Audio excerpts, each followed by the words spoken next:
abrir a Bíblia Sagrada, por favor. Você que tem a Bíblia, abra por gentileza ao que Paulo escreveu aos Efésios, no capítulo de número 6. Aleluia.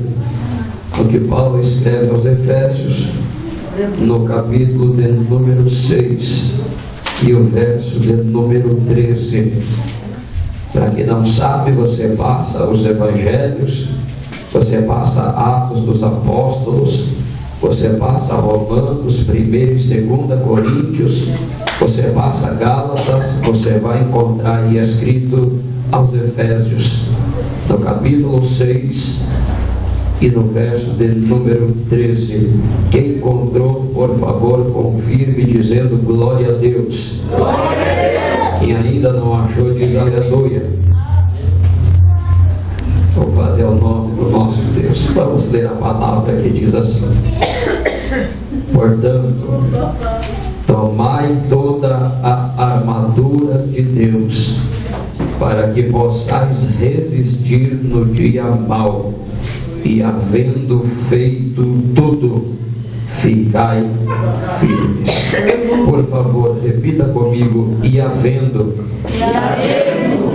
Mais uma vez: e havendo feito tudo, ficai firmes.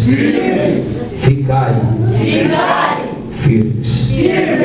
Pode ser.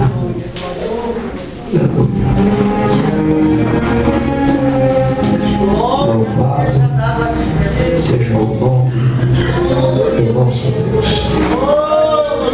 Querida igreja do Senhor, noiva do Cordeiro, eu quero chamar a sua atenção para mim aqui nesta noite, porque eu creio que eu tenho nesta noite uma mensagem vinda da parte de Deus, tanto para a minha quanto para a sua vida.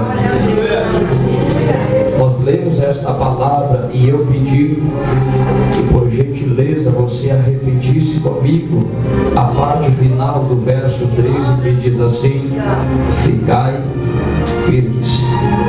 Nós vamos aprender aqui, através do Espírito Santo de Deus, algumas coisas, e eu quero que você não perca nada do que for falado aqui esta noite, porque eu aprendi e tenho a certeza que uma palavra vindo da parte de Deus